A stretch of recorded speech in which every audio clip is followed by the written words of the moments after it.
السلام علیکم ورحمۃ اللہ وبرکاتہ۔ الحمد للہ الحنان المنان الذي خلق الانسان وعلمه البیان والصلاة والسلام على رسوله سید الانس والجان وعلى آلہ واصحابہ ذوی الخیر والاحسان، اما بعد فاعوذ باللہ من الشیطان الرجیم، بسم اللہ الرحمن الرحیم۔ ان الدین عند اللہ الاسلام، صدق اللہ مولانا العظیم۔ بارگاہ رسالت مآب صلی اللہ علیہ وسلم میں درود پاک کا ہدیہ پیش کریں۔ اللہم صل علی سیدنا و مولانا محمد معدن الجود والکرم وآلہ واصحابہ الکرام وابنہ الکریم وبارک وسلم صلاۃ دائمۃ سرمدا ابدا۔ ایک عرب نے آدمی کا بول بالا کر دیا، خاک کے ذروں کو ہمدوش ثریا کر دیا۔ خود نہ تھے جو راہ پر اوروں کے ہادی بن گئے، کیا نظر تھی جس نے مردوں کو مسیحا کر دیا۔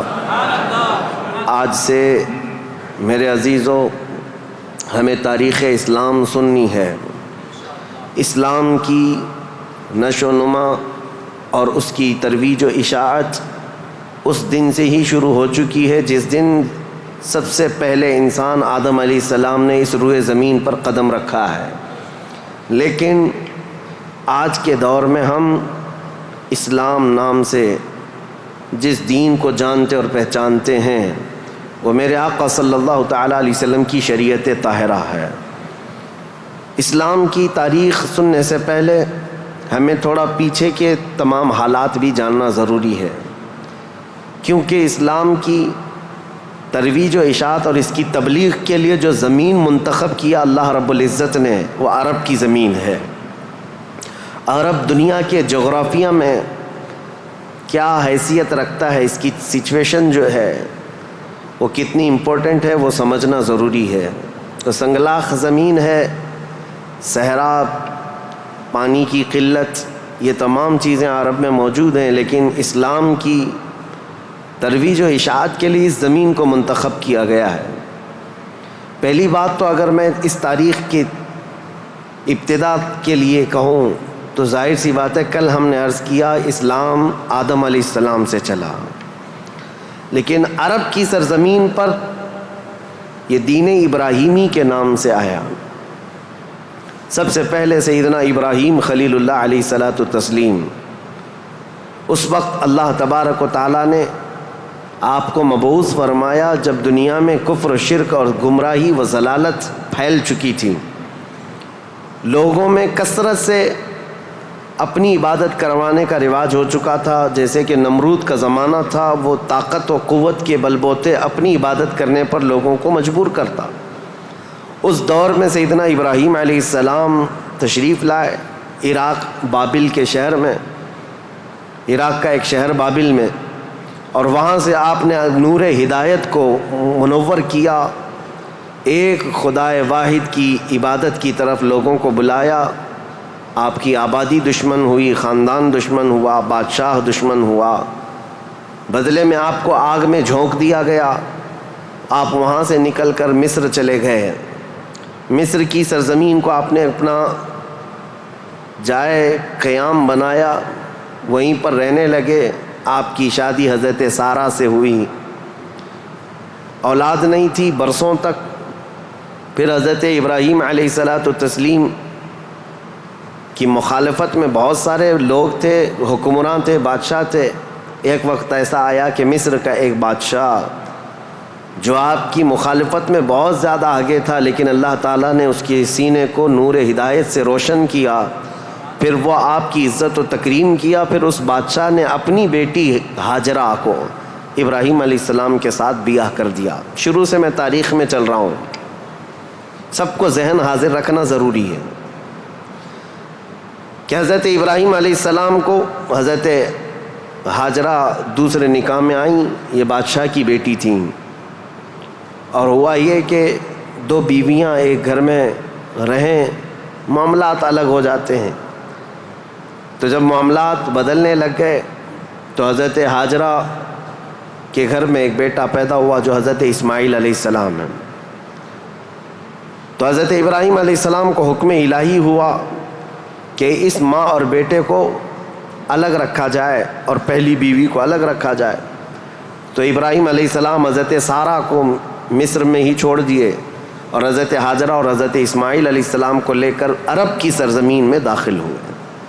یہاں سے عرب کی تاریخ شروع ہوتی ہے. عرب کی سرزمین کو آباد کرنے والے پہلے انسان ابراہیم علیہ السلام ہیں. عرب میں بھی ساری زمین کا انتخاب نہیں. عرب کا جو مرکزی علاقہ تھا وہ مکہ مکرمہ تھا. مکہ مکرمہ اور خانہ کعبہ جو آج جہاں پر ہے وہ دنیا کے مرکز میں واقع ہے, سینٹر میں واقع ہے. ابراہیم علیہ السلام وہاں تشریف لائے. اس وقت کوئی آبادی نہیں تھی, کسی کا گھر نہیں تھا, کوئی مکان نہیں. خانہ کعبہ پرانی شکل میں جو فرشتوں کا بنایا ہوا, آدم علیہ السلام کا بنایا ہوا, نوح علیہ السلام کا بنایا ہوا مٹی کی شکل میں موجود تھا. ابراہیم علیہ السلام وہاں پر اپنی بیوی اور اپنے بیٹے کو ایک چھوٹا سا گھر بنا کر دے دیتے ہیں, بغیر چھت کا مکان تھا. پھر اس کے بعد وہ وہاں سے چلے گئے, پھر دوبارہ آتے رہے جاتے رہے. اسماعیل علیہ السلام کی عمر جب سن بلوغت کو پہنچی تو ابراہیم علیہ السلام کو حکم ہوا کہ اس خانہ کعبہ کی تعمیر کی جائے. تو ابراہیم علیہ السلام نے اپنے بیٹے حضرت اسماعیل علیہ السلام کے ساتھ مل کر کے خانہ کعبہ کی تعمیر کی. آپ کو بانی کعبہ بھی کہا جاتا ہے. دو ہی باپ اور بیٹے نے مل کر پورے خانہ کعبہ کی تعمیر کی. اس کی دیواریں اونچی کی, جس کا ذکر قرآن پاک میں بھی موجود ہے. اس ایک پتھر پر کھڑے ہو کر کے آپ تعمیر کرتے تھے, جس کو آج مقام ابراہیم کہا جاتا ہے. پتھر جیسے جیسے دیواریں بلند ہو جاتا, جب آپ کے اترنے کا وقت ہوتا پتھر نیچے ہو جاتا. جب تعمیر مکمل ہو گئی خانہ کعبہ کی تو پھر ابراہیم علیہ السلام نے دعا کی کہ اللہ اس آبادی کو ہری بھری کر دے, شاد و آباد کر دے, اور یہاں رہنے والوں کو ہر قسم کے پھل اور میوہ جات سے تو ان کو رزق عطا فرما. آپ کی دعا قبول ہوئی. جو بے آباد علاقہ تھا, اب سنیں تاریخ کہاں سے شروع ہو رہی ہے. بے آباد علاقہ, کوئی آبادی نہیں تھی. ایک قبیلہ آیا جو تجارت کے لیے کہیں کا سفر کر رہا تھا. چونکہ وہاں پر زمزم کا کنواں بھی تھا. تاریخ میں آپ کو پتہ ہے حضرت اسماعیل علیہ السلام کی ایڑیوں سے زمزم کا کنواں نکلا, اور وہ پانی کا سوتا چشمہ ایسا تھا کہ کنٹینیو جاری, بلکہ آج تک جاری ہے. تو ایک قبیلہ وہاں سے سفر کر رہا تھا جس کو قبیلہ بنو جرہم کہا جاتا ہے. وہ وہاں کی خوبصورتی کو دیکھ کر, وہاں کے پانی کی فراوانی کو دیکھ کر وہیں پڑاؤ ڈال لیے اور وہیں رہ گئے, بس گئے. یہ پہلا قبیلہ ہے جو مکہ میں آباد ہوا, قبیلہ بنو جرہم. پھر حضرت اسماعیل علیہ السلام نے اسی قبیلے کی ایک لڑکی سے شادی بھی فرمائی, اور حضرت اسماعیل علیہ السلام کے گھر میں 12 بیٹے پیدا ہوئے. آپ کی اولاد اب بڑھتی گئی. عرب سرزمین میں سب سے پہلی یہ نسل ہے. عرب کو آباد کرنے والی پہلی نسل اسماعیل علیہ السلام کی ہے. قبیلہ بنو جرہم کے ساتھ آپ آباد ہوئے مکہ مکرمہ میں. اب ان کی نسل اتنی بڑھتی گئی کہ اسماعیل علیہ السلام کے بیٹے تھے نابت. ان کے ہاتھ میں خانہ کعبہ کی تولیت آئی. خانہ کعبہ کی حفاظت اور اس کی ذمہ داریوں کا یہ سارا انتظام آپ کا تھا. چند دنوں کے بعد پھر ایسا ہوا کہ قبیلہ بنو جرہم کے لوگوں نے, جو حضرت اسماعیل علیہ السلام کے سسرال تھے, خانہ کعبہ کی تولیت پر انہوں نے قبضہ کر لیا. اسماعیل علیہ السلام کی اولاد نے کوئی بھی ان کے ساتھ جھگڑا نہیں کیا, کسی بھی طرح کا برا برتاؤ نہیں کیا, کیونکہ ننیہال کے تھے. تو کئی سالوں تک قبیلہ بنو جرہم کا خانہ کعبہ پر قبضہ باقی رہا, لیکن انہوں نے بدعنوانیاں شروع کر دیں. خانہ کعبہ کے پاس لوگ جو دور دور سے آتے تھے دنیا میں, حاجی, اس وقت بھی ہر سال حج ہوا کرتا تھا, ان کے ساتھ برا سلوک کرنا, ان سے چڑھاوے لینا, ان سے زیادہ مانگ کرنا, یہ سب چیزیں ہونے لگیں. تو پھر حضرت اسماعیل علیہ السلام کی اولاد نے دوبارہ خانہ کعبہ کی تولیت اپنے ذمے لے لی. تولیت کہتے ہیں ذمہ داری, جس سے متولی کہا جاتا ہے. جیسے مسجد کا متولی ہوتا ہے، تولیت اسی کو کہتے ہیں، خانہ کعبہ کی خدمت کی ذمہ داریاں۔ اب یہ زمانہ چلتا رہا، میں آپ کو پہلے یہ خاندانی معاملات بتا رہا ہوں، اس کے بعد پھر یہاں کے سیاسی حالات بھی بتاؤں اور پھر مذہبی حالات بھی آپ کو بتاؤں، تاکہ اسلام کی تاریخ کو سمجھنے کے لیے اس کا بیک گراؤنڈ بھی سمجھنا بہت ضروری ہے، پس منظر کیا تھا یہ معلوم ہونا ضروری ہے۔ اب اسماعیل علیہ السلام کی اولاد میں عدنان ایک شخص پیدا ہوئے جو آل اسماعیل میں بہت ہی معزز انسان تھے۔ اکثر صحابہ کرام کا اور خود رسول اللہ صلی اللہ علیہ وسلم کا نسب حضرت عدنان تک پہنچتا ہے، وہ ہمارے آقا صلی اللہ تعالیٰ علیہ وسلم کے جد امجد بھی ہیں۔ عدنان نے مکہ مکرمہ کی ذمہ داریاں سنبھالی اور اس کے بعد اب آبادی اتنی بڑھ گئی کہ ان لوگوں کو تجارت کے لیے اور اپنے معیشت کے لیے، اپنے معاش کے لیے دور دور جانا پڑا، مکہ چھوڑ کر کے باہر جانا پڑا، آبادی بڑھتی چلی گئی مکہ مکرمہ کی۔ اور اس کے بعد زمانے کے صبح و شام گردش لیل و نہار جس کو کہتے ہیں، آتے گئے ایسے کہ آل اسماعیل علیہ السلام کی اولاد کا قبضہ یا ان کی خدمت کا معاملہ خانہ کعبہ پر ڈھیلا پڑتا چلا گیا۔ پھر کوئی دوسرا قبیلہ آیا، بنو خزاعہ، انہوں نے خانہ کعبہ کی تولیت اپنے حصے میں لے لی۔ اب جو اصل تاریخ شروع ہوتی ہے وہ میں بتانا آ رہا ہوں۔ تو برسوں برس اسی طرح سے گزرتے گئے اور پھر ایک شخص پیدا ہوئے جن کا نام فہر تھا۔ یہ اسماعیل علیہ السلام کے اولاد میں فہر نام ہے۔ فہر کا ایک لقب تھا قریش، اور یہیں سے قریش خاندان کی ابتدا ہوتی ہے۔ قریش ان کا لقب تھا اور اصل نام تھا فہر بن غالب۔ تو حضرت فہر جو رسول اللہ صلی اللہ علیہ وسلم کے پردادا ہوتے ہیں، یہ پیدا ہوئے اور ان کی اولاد ہوئی، اور اس کے بعد اب قریش خاندان کی ابتدا ہوئی، لیکن جگہ جگہ یہ لوگ منتشر ہو گئے، کچھ مکہ میں رہے، کچھ باہر رہے، لیکن خانہ کعبہ کی تولیت کی اور وہاں کا سارا قبضہ جو ہے بنو خزاعہ قبیلے کے ہاتھ میں تھا۔ پھر زمانہ بدلتا ہوا یہاں تک پہنچا کہ اسماعیل علیہ السلام کی اولاد میں یعنی قریش خاندان میں ایک شخص پیدا ہوئے جن کا نام قصی تھا۔ یہ تاریخ کے بہت اہم آدمی ہیں، بہت اہم ترین شخصیت ہیں قصی۔ ساری سیاست عرب کی وہیں جا کر ختم ہوتی ہے۔ قصی ایک کلاب کے بیٹے تھے، لیکن ایسا ہوا کہ باپ کا انتقال جلدی ہو گیا۔ قصی جو ہے بنو عزرہ قبیلے میں ہی پرورش پائے اپنے ننیھال میں۔ جوان ہوئے تو آپ کو بتایا گیا کہ تمہارا خاندان تو اسماعیل علیہ السلام کا خاندان ہے اور خانہ کعبہ کے وہ ذمہ دار رہے ہیں، متولی رہے ہیں۔ تو وہ اپنے ننیھال کو چھوڑ کر کے جب مکہ آئے تو قصی یہ جوان تھے، بھرے جوان تھے۔ آتے ساتھ ان کے اندر وہ ہنر تھا، پیشانی میں وہ چمک تھی کہ جو دیکھتا دیکھتا رہ جاتا۔ ظاہر سی بات ہے وہ چمک کسی اور کی نہیں تھی، وہ نور مصطفیٰ کی تھی۔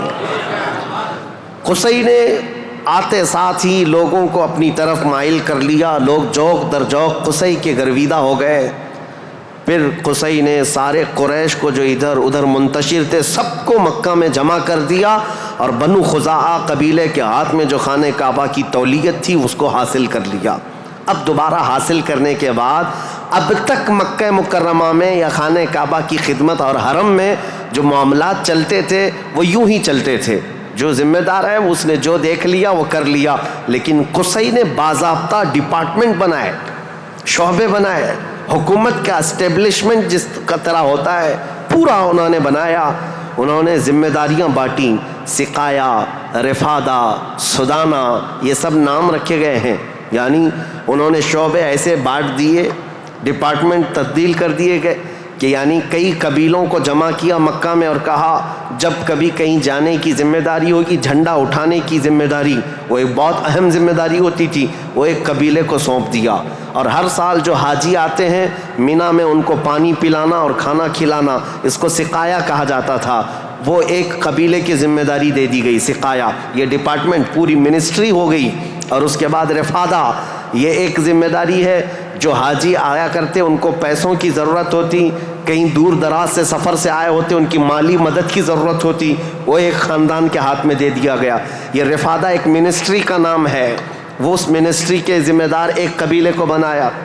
پھر اس کے بعد سدانہ, خانہ کعبہ کی حفاظت, اس کے غلاف کو تبدیل کرنا, اس کی چابی کی ذمہ داری, اس کو کھولنا بند کرنا, اس کی صفائی کرنا, وہ بھی ایک قبیلے کے ذمے میں دے دیا. وہ باضابطہ ایک منسٹری بنائی گئی, ایک وزارت تھی. اور اس کے علاوہ تقریباً انہوں نے 26 منسٹریاں بنائی تھیں, شعبے بنائے تھے. کون؟ حضرت قصی. یہ دنیا میں سب سے پہلے اس طرح شعبے جات کو تقسیم کر کے, جیسے ایک جمہوری نظام ہوتا ہے, ایک ڈیموکریسی نظام ہوتا ہے, اس طرح سے آپ نے بنایا. اور حضرت قصی کی یہ مہارت تھی کہ پورے عرب میں آپ کا, بلکہ ہر جگہ آپ کا چرچا ہونے لگا. اور حضرت قصی نے اس چیز کو اتنے اونچے لیول تک لے جا کر وہاں مکہ مکرمہ کو پوری دنیا میں متعارف کیا کہ لوگ یہاں کی خدمتیں دیکھنے کے لیے آیا کرتے تھے. ہر قبیلے کو الگ ذمہ داریاں تھیں. یہ تاریخ ہے. اس کے بعد قصی جلدی ہی انتقال کر گئے, حالانکہ ان کو زیادہ وقت نہیں ملا, ان کا زیادہ وقت نہیں تھا. ان کی شادی ہوئی, شادی ہونے کے بعد ان کے گھر جو بیٹے پیدا ہوئے ہیں وہ 2 بیٹے تھے, ایک عبد الدار اور ایک عبد مناف. قصی نے اپنی ساری ذمہ داریاں, اپنی جانشینی عبد مناف کو دے دیا. عبد مناف یہ بہت ہی پاکیزہ اخلاق کے انسان تھے اور لوگوں میں بہت ہی معزز تھے, مکرم تھے. عبد مناف کے ذمے میں جو کام آئے تھے وہ جس طرح ان کے باپ قصی نے بانٹے تھے.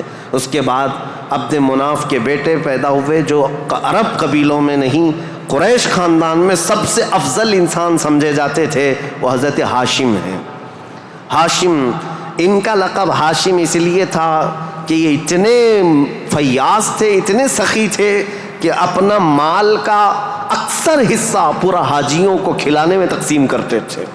ایک بار عرب میں قحط پڑ گیا تھا, لوگ بھوکے تھے اور لوگوں کے پاس مال و دولت کی کمی بہت زیادہ آ گئی. تو حضرت ہاشم نے سال بھر روٹیوں کے ٹکڑے کر کے ان کو شوربے میں ڈبو کر لوگوں کو پیٹ بھر کر کھلاتے تھے, اس لیے آپ کا لقب ہاشم ہوا. ہاشم اس ذمہ داری کو اس طرح سے سنبھالتے ہیں کہ خانہ کعبہ کی تولیت وغیرہ عبد الدار کے پاس تھی.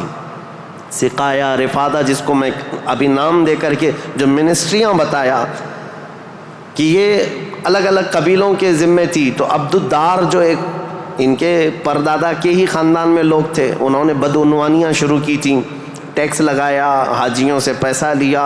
یہ تمام چیزیں ہونے کی وجہ سے حضرت ہاشم نے وہ ذمہ داریاں بھی اپنے ہاتھ میں لے لیں. اب قریش خاندان میں حضرت ہاشم کے پاس جو ذمہ داریاں تھیں وہ یہ تھیں کہ آپ رفادہ یعنی حاجیوں کو مالی مدد دینے کے بھی آپ ہی ذمہ دار تھے. سقایہ, مینا میں حاجیوں کو پانی پلانے کے ذمہ دار بھی آپ ہی تھے. اور سدانہ, خانہ کعبہ کی چابی اور کلید بردار جو کہتے ہیں, وہ بھی ذمہ داریاں آپ نے لے لی تھی. اتنا ہی نہیں, ندوہ ایک وہاں کی ایسی بیٹھک کا نام ہے جو عدالت بھی ہے, پارلیمنٹ بھی ہے, مشورے کی جگہ ہے, جہاں سب کے فیصلے کیے جاتے تھے, وہ بھی حضرت ہاشم کے ذمے میں تھی. حضرت ہاشم, ان کا بھی معاملہ ایسا ہوا کہ انہوں نے شادی فرمائی اور ان کے ہاں ایک ہی بیٹا پیدا ہوا جن کا نام شیبہ تھا. حضرت ہاشم کے گھر ایک بیٹا پیدا ہوا شیبہ, اور اس کے بعد حضرت ہاشم کا انتقال ہو گیا. شیبہ بچپن میں ہی اپنے باپ سے محروم ہوئے, اور ان کے چچا تھے مطلب, جن کا نام تھا, ہاشم کے بھائی, سگے بھائی تھے. مطلب نے یہ شیبہ کو گود لے لیا اور پرورش کی, اور اتنی اچھی پرورش کی کہ لوگ جو ہے شیبہ کو ان کے اصلی نام کی بجائے مطلب کا غلام یا مطلب کا بیٹا کہتے ہوئے عبد المطلب ہی کہنے لگ گئے. یہ عبد المطلب میرے آقا صلی اللہ تعالیٰ علیہ وسلم کے سگے دادا ہیں. عبد المطلب, ان کا اصل نام شیبہ ہے. اب یہ خانہ کعبہ کی تولیت کی ذمہ داری سب سے لمبے عرصے تک سنبھالنے والے یہی ہیں. کافی لمبا ٹائم ان کو ملا. عبد المطلب کے زمانے میں ہی وہ اصحاب فیل کا واقعہ پیش آیا جو ابرہہ بادشاہ خانہ کعبہ کو ڈھانے آیا تھا. یہ حضرت عبد المطلب کے زمانے میں پیش آیا. حضرت عبد المطلب کے بھی تقریباً کافی اولاد ہوئیں، بیٹے ہوئے 12 کے قریب ان کی بھی اولاد ہوئیں. آپ نے ایک منت مانی تھی کہ اگر میں اپنے سارے بچوں کو جوانی کے حالت میں دیکھ لوں تو ان میں سے ایک بیٹا اللہ کی راہ میں قربان کر دوں گا. جب سارے بچے آپ کے جوان ہو گئے تو حضرت عبد المطلب خانہ کعبہ کے پاس گئے اور اس کے بعد آپ نے قرعہ اندازی کی اپنے بیٹوں کے نام نکال کر کے کہ کس بیٹے کا نام نکلے گا جس کو قربان کیا جائے. تو آپ نے جب قرعہ اندازی کی تو آپ کے چھوٹے بیٹے حضرت عبداللہ کا نام نکلا. قربانی کے لیے حضرت عبداللہ کا نام نکلا. حضرت عبد المطلب کے وہ سب سے زیادہ محبوب تھے، نور نظر تھے. آپ نے سارے لوگوں سے مخاطب ہو کر کے کہا کہ اس مسئلے کو کیسے حل کریں. تو سارے لوگوں نے کہا کہ اللہ رب العزت کے معاملات اللہ کے حوالے اس کو چھوڑ دو.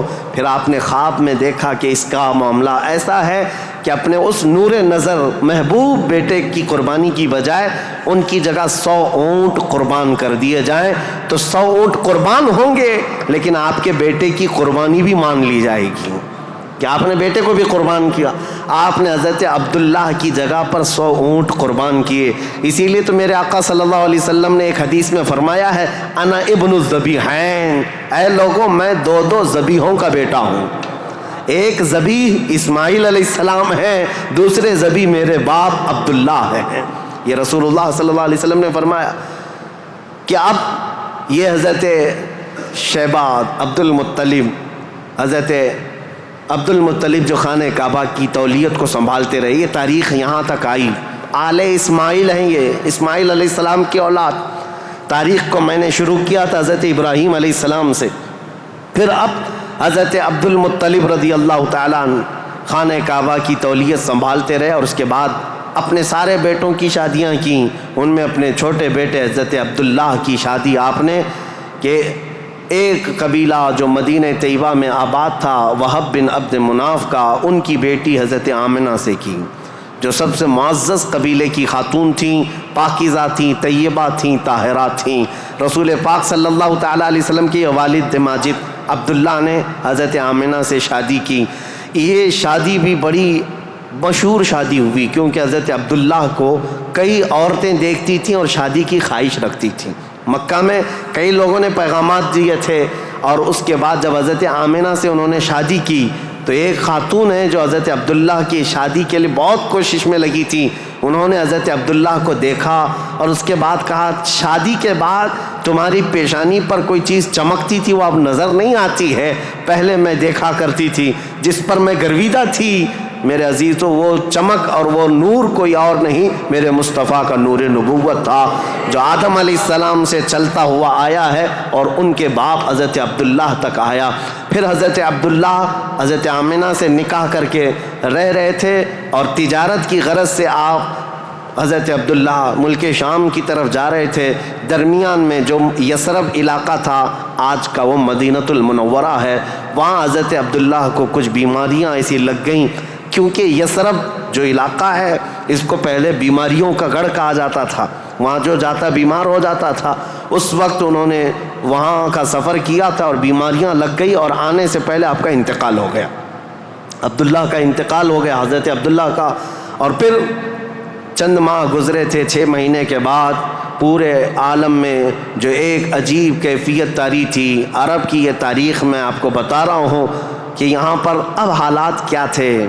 حضرت آمنہ کے گھر رسول پاک صلی اللہ تعالیٰ علیہ وسلم حمل سے ہیں، لیکن اس سے پہلے میں اب پس منظر بتاتا ہوں، بیک گراؤنڈ بتاتا ہوں دنیا میں کیا چل رہا تھا، اس وقت حالات کیسے تھے.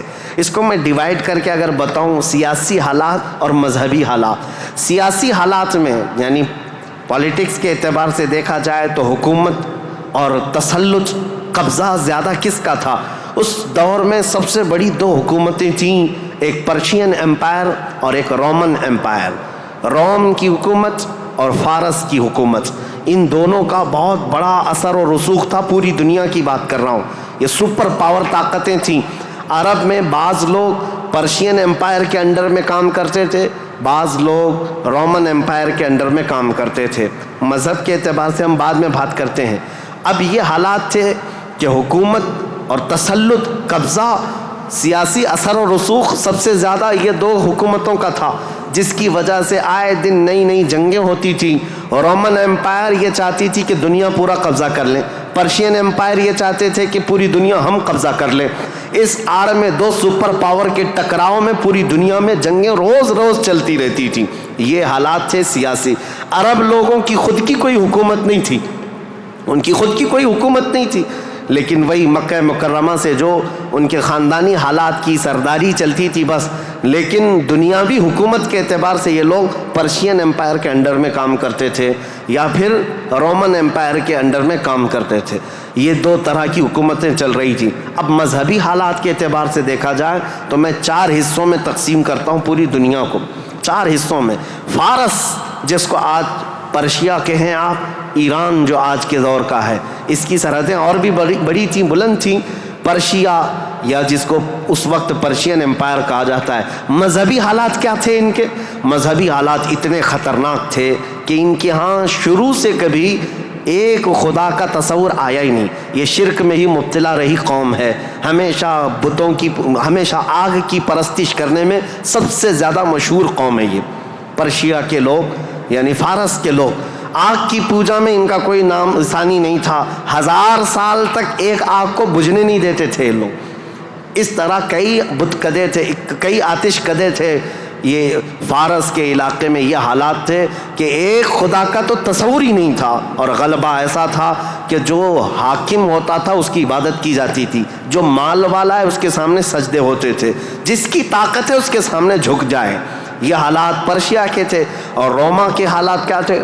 جو رومن ایمپائر ہے روم, یہاں پر عیسائی زیادہ طور پر آباد, اس زمانے میں بھی تھے پہلے سے بھی, کیونکہ عیسیٰ علیہ السلام کے بعد ان کے حواریوں کے ذریعے سے جو دین پھیلا وہ روما میں زیادہ تھا, جو آج کا اٹلی ہے, یونان ہے اور جورجیا وغیرہ کے علاقے آج یہ سب رومن ایمپائر کے انڈر میں تھے, اور یہاں عیسائی زیادہ تھے. لیکن ایسے عیسائی کہ اصل عیسائی دین کو انہوں نے مسخ کر دیا تھا, ختم کر دیا تھا.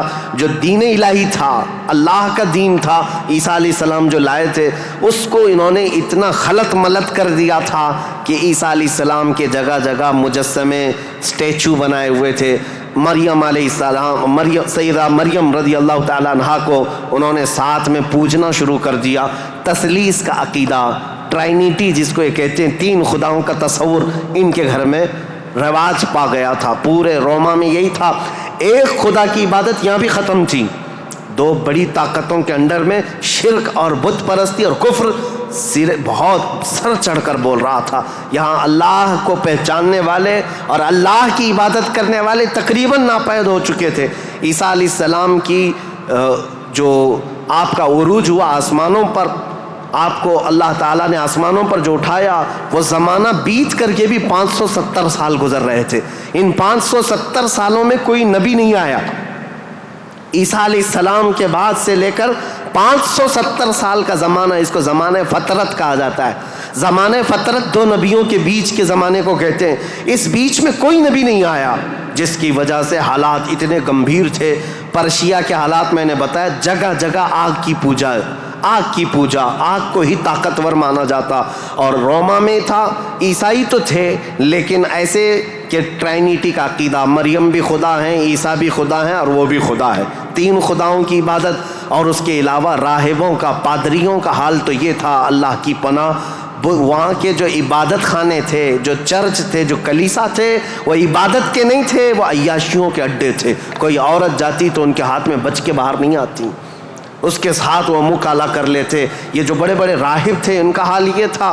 اور وہ سیاست میں بھی اس طرح ملوث تھے کہ جب تک کنیسہ میں یعنی چرچ میں کوئی شخص مال نہ لا کر کے دے, اس کے لیے بددعائیں کرتے تھے, اس کی تباہی کا انتظام کرتے, بلکہ فوج کی سرکشی کے ساتھ ایسے لوگوں کو مار کر ختم بھی کر دیتے تھے. اور اس کو کہتے تھے کہ یہ جس کو جس طرح آج ہم یہاں پر دیکھ رہے ہیں دھرم دروہی ہے, دین چھوڑا ہوا آدمی ہے.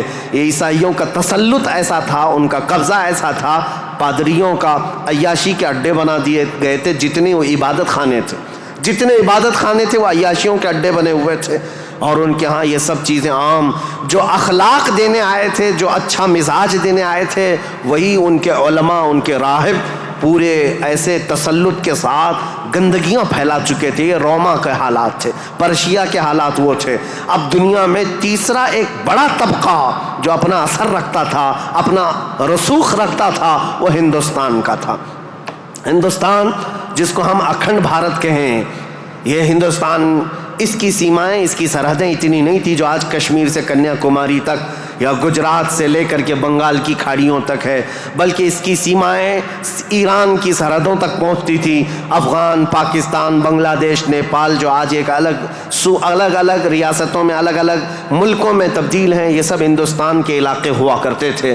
ہند اس وقت کے حالات کیا تھے ہندوستان کے, میں اس وقت کی بات کر رہا ہوں.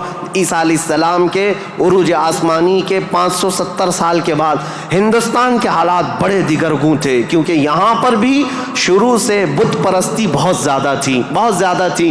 بلکہ تاریخ نگاروں نے لکھا ہے اس وقت ہندوستان کی آبادی اگر 1 کروڑ تھی تو یہاں کے خدا جو بنائے گئے تھے وہ 2 کروڑ تھے. یعنی انسانوں کی آبادی سے بڑھ کر کے خدا تراشے گئے تھے. ہر قبیلے کا نہیں, ہر خاندان کا نہیں, بلکہ ہر انسان کا 2 خدا, 3 خدا, 4 خدا, جس کی جیسی حیثیت ویسے خدا بنائے ہوئے تھے. اور یہاں پر اخلاقی حالات اگر دیکھے جائیں تو وہ بھی اس طرح کہ جیسے کل بھی میں نے بتایا تھا, کاسٹزم میں یہ لوگ ایسے ملوث تھے کہ برہمن الگ, شودر الگ, دلت الگ, چھتریہ الگ, یہ سب چیزوں کو کاسٹ میں بدل کر کے, ایسے کہ کسی دلت کو ایک مقدس کتاب چھونے کی بھی اجازت نہیں ہوتی, برہمن سے مصافحہ کرنے کی بھی اجازت نہیں ہوتی. اگر کسی دلت نے برہمن کی لڑکی کو چھو بھی لیا تو اس کا ہاتھ کاٹ دیا جاتا, اور اگر گیتا کے شلوک سن لیتا تو اس کے کان میں کھولتا ہوا تیل ڈال دیا جاتا تھا. یہ سب حالات یہاں کے تھے. یعنی اخلاقی پستی, اخلاقی گراوٹ یہاں پر بھی تھی. روما کے حالات بھی اچھے نہیں تھے, پرشیا کے حالات بھی اچھے نہیں تھے, ہندوستان کے حالات بھی. اور عورتوں کے لیے تو یہ اس قدر سخت تھے, اللہ اکبر. یہاں کسی عورت کا شوہر مر جاتا تو عورتیں ساتھ میں اپنے شوہر کی چتا کے ساتھ آگ لگا لیتی, جس کو ستی کہا جاتا تھا. ستی ایک رسم ہے, تاریخ میں آج بھی موجود ہے. بیوہ عورت کو جینے کا حق نہیں تھا. بیوہ عورت اپنے شوہر کی آگ کے ساتھ خود بھی جل جاتی تھی, وہ چاہے جوان ہو, چاہے 2 مہینے کی دلہن کیوں نہ ہو, اسے جلا دیا جاتا.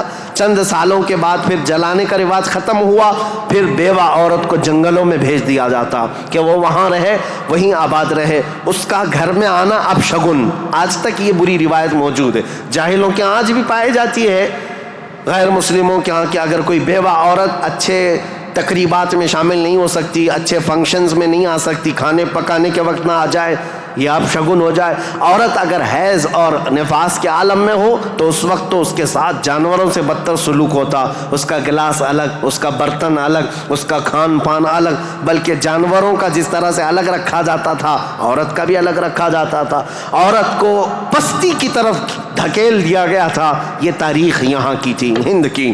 3 بڑے طبقے دنیا کے میں بتا رہا ہوں, ایک روما میں, ایک پرشیا میں, ایک ہندوستان میں. اخلاقی پستی اس قدر تھی, کفر و شرک غالب تھا, اور اس کے علاوہ اب چوتھی ایک قوم بچتی ہے. ان سب کے بیچ میں اگر کوئی تھوڑی بہت شدھ بدھ رکھتی تھی, کوئی تھوڑا بہت اچھا مزاج رکھتے تھے تو اس زمانے میں عزت تھی, تو وہ بنی اسرائیل کی تھی جو یہودی تھے, بنی اسرائیل.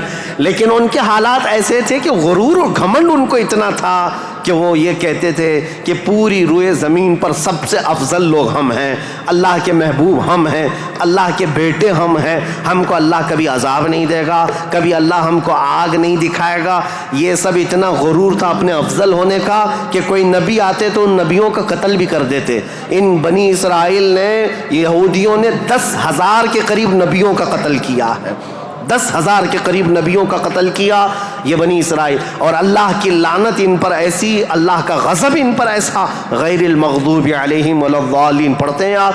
اور قرآن پاک میں اللہ تعالیٰ نے فرمایا ہے کہ اللہ وباء بغضب من اللہ, وہ اللہ کے غضب کے ساتھ لوٹی ہوئی قوم ہے.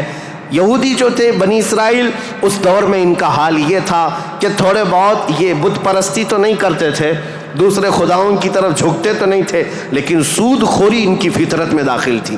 سود اتنا کھاتے تھے کہ کسی بھی غریب کی زندگی تباہ و برباد کر دیتے. سود کا نظام سب سے زیادہ یہ یہودیوں کی طرف سے، اور آج بھی پوری دنیا کو کریڈٹ کے پلیٹ فارم پر لا کر کھڑا کرنے والی قوم کوئی اور نہیں، یہ اسرائیلی ہیں، یہ یہودی ہیں. پوری دنیا کو کریڈٹ بانٹ کر کے، ان کو قرضہ دے کر کے، ادھار دے کر کے اس پر نفع لینا، اس پر انٹرسٹ کمانا، یہ یہودی فطرت میں داخل تھا. اور یہ سود کی لعنت ان کے ساتھ آج سے نہیں پہلے سے ہے. اس کو حلال سمجھ کر کے کھاتے ہیں، اس کو ترہ امتیاز سمجھتے ہیں، اور یہ سمجھتے ہیں یہ ہماری عقل مندی ہے، ہماری دانائی ہے کہ ہم پوری دنیا کا مال اپنی طرف کھینچ لیتے ہیں. اس کو وہ اپنی عقل مندی سمجھتے ہیں، جبکہ اللہ کا غضب ہے ان کے ساتھ. یہ چوتھی قوم تھی جو برائیوں میں ملوث تھی، سود خوری میں ملوث تھی، نبیوں کا قتل، بلکہ کتابوں کو یوں پھینک دیتے، اگر ان کے مزاج کے مطابق کوئی مسئلہ نہیں ملتا تو پھینک دیتے اور کہتے یہ کتاب اللہ کی ہے نہیں. تورات کو نہیں مانتے، تلمود کو نہیں مانتے، جس کو آج اولڈ ٹیسٹمنٹ کہا جاتا ہے، یا بائبل کو نیو ٹیسٹمنٹ جو انجیل ہوا کرتی، ان کتابوں کو پھینک دیتے. ان کے مزاج کے مطابق اگر آیتیں ملتی تو ٹھیک ہے، نہیں تو پھینک دیتے. یہ چوتھی قوم تھی. اب دنیا کی یہ حالات تھے، دنیا میں یہ حالات جہاں جہاں دیکھیں عورتوں کا استحصال یا پھر زنا، شراب نوشی، یہ سب عروج پر تھے. روما میں، پرشیا میں، ہندوستان میں اور بنی اسرائیل یہودیوں کے درمیان. اب جو پانچویں قوم الگ بنتی ہے وہ عرب کی سرزمین پر تھی. عرب لوگ تھے، عرب جو آل اسماعیل ہیں، اسماعیل علیہ السلام کی اولاد. یہ آئے تھے اللہ تعالیٰ کے منتخب زمین پر، لیکن کثرت سے ان کے ہاں بھی برائیاں گھر کر گئی تھیں. یہ ایسے ہو گئے تھے کہ ان کے ہاں بتوں کی تراشنے کی عادت بڑھ گئی. انہوں نے اپنے ہاتھوں سے خدا بنا لیے تھے. خانہ کعبہ جو مرکز تھا وحدانیت کا، اس خانہ کعبہ کے اندر بھی انہوں نے بت رکھ دیے تھے. اور خانہ کعبہ کی چھت پر ایک بت ہوا کرتا تھا جس کا نام حبل تھا، ایک بت تھا جس کا نام عزا تھا. اس کی پوجا کرنا تو حج کے ارکان میں شامل کر دیا تھا، حج کے ارکان میں تھا عزا کی پوجا کرنا. یہ حبل وہاں پر تھا. لات ایک بت کا نام تھا، عزا تھا، منات تھا. یہ سب بتوں کے نام ہیں جو انہوں نے کوئی صفا مروا پر رکھ دیے تھے، کچھ کو خانہ کعبہ کی چھت پر رکھا تھا، کچھ کو دروازے کے اندر رکھا تھا. طواف کرتے تھے ان بتوں کے سامنے آ کر کے، ننگے طواف کرتے تھے، بغیر کپڑے کے خانہ کعبہ کا طواف کرتے، ایک ہاتھ آگے اور ایک ہاتھ پیچھے رکھ کر کے، مرد ہو کہ عورتیں ہو، اس طرح سے وہ خانہ کعبہ کا طواف کرتے. یہ برائیاں ان کے ہاں بہت اخلاقی پستی میں گرتے چلے آئے. اور اس کے بعد یہ بت پرستی اتنے عروج پر ہو گئی کہ یہ اپنے خداؤں کے چڑھاوے اتنے چڑھاتے تھے. دور دراز سے لوگ آتے تھے تو سال میں ایک مرتبہ ان خداؤں کے نام پر انسانوں کی بلی بھی چڑھتی تھی. کوئی جوان منتخب کر لیا جاتا اور وہ خوشی سے تیار ہوتا، اپنی گردن اس کی رکھ دی جاتی، مینا کی وادی میں اس کو ذبح کر دیا جاتا، کاٹ کر کے اس کا خون بتوں کو لگا دیا جاتا، اور یہ کہتے کہ ہم مقرب ہو رہے ہیں، ہم مکرم ہو رہے ہیں، ہم عزت والے ہو رہے ہیں. یہ تمام چیزیں تھیں. اور اس کے علاوہ ان کے ہاں شراب بہت زیادہ عام تھی. چوری کرنے والے کچھ قبیلے خاص تھے عرب میں، اور ان کا پیشہ ہی تھا راستے پر رکنا اور جاتے آتے قافلوں کو ڈاکہ زنی کرنا اور مال لوٹنا.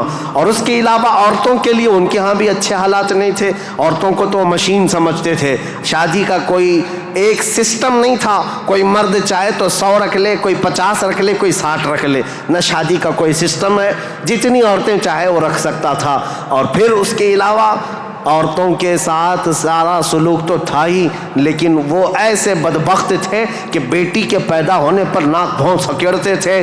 بلکہ کئی ایسے عرب قبیلے تھے جو بیٹی کے پیدا ہوتے ہی اس کی گردن مروڑ کر کے اس کو زندہ دفن کر دیتے تھے. یہ عرب کی سرزمین پر پائے جانے والی چیزیں. شراب کو 60 سال 70 سال پرانی شراب جمع کر کے پینے کو فخر محسوس کرتے. اور جوا ایسے کھیلتے حرم کی سرزمین پر جوا کھیلتے. اور بازی میں کیا کیا لگاتے. بازی میں صرف پیسہ نہیں لگاتے، اپنی عورتیں بھی بازی میں ہار دیتے تھے. کوئی جوے میں کسی کی عورت جیت لیتا، کسی کی بیٹی جیت لیتا، کوئی کسی کی بہن جیت کر کے آتا. یہ قمار بازی، یہ جوا بازی اس قدر عام تھی. میں نے دنیا کے یہ سطحی حالات مختصر انداز میں آپ کے سامنے رکھے. سیاسی حالات میں اثر و رسوخ 2 طاقتوں کا تھا، پرشین امپائر اور رومن امپائر. مذہبی حالات میں الگ الگ تھے. ہندوستان کے حالات کیا تھے اور پرشیا کے، روما کے، اسرائیل اس وقت تھا نہیں، اگرچہ بیت المقدس ان کے ہاتھ میں نہیں تھا، لیکن یہ جگہ جگہ بکھرے ہوئے لوگ تھے یہودی، ان کے حالات بھی اچھے نہیں تھے. عربوں کے حالات بھی اچھے نہیں تھے. یہ اس قدر کفر و شرک کے مینارے بلند تھے. اللہ کہنے والی قوم پوری دنیا میں ڈھونڈنے پر بھی کہیں نہیں تھی. ایک خدا کی عبادت کرنے والی مجموعی طور پر کوئی قوم آباد نہیں تھی. ایک قائد کے اندر، ایک امام کے پیچھے چلنے والی قوم کہیں نہیں تھی.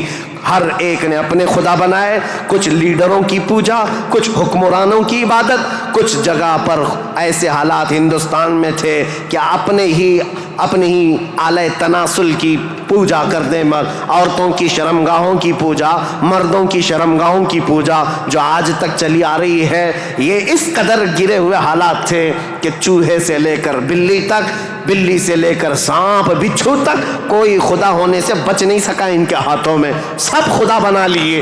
ان کثیر گمراہیوں کے حالات میں بتاؤ میرے عزیزو، مشیت ایزدی کو جلال آ ہی گیا. رب ذوالجلال کے رحمت میں جوش تلاطم آ ہی گیا. جب حالات اس قدر دیگرگو خراب تھے تو پھر رب ذوالجلال نے اس زمانے فطرت کو ختم کرتے ہوئے عیسیٰ علیہ السلام سے جو زمانہ چل رہا تھا، 570 سال گزر گئے، اللہ نے کوئی نبی نہیں بھیجا.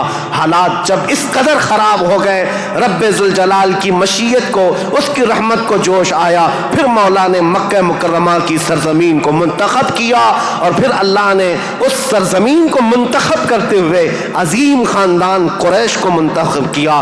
قریش کے خاندان میں سے اللہ نے بنو ہاشم کو منتخب کیا. بنو ہاشم سے عبد المطلب اور عبداللہ کے گھر کو منتخب کیا.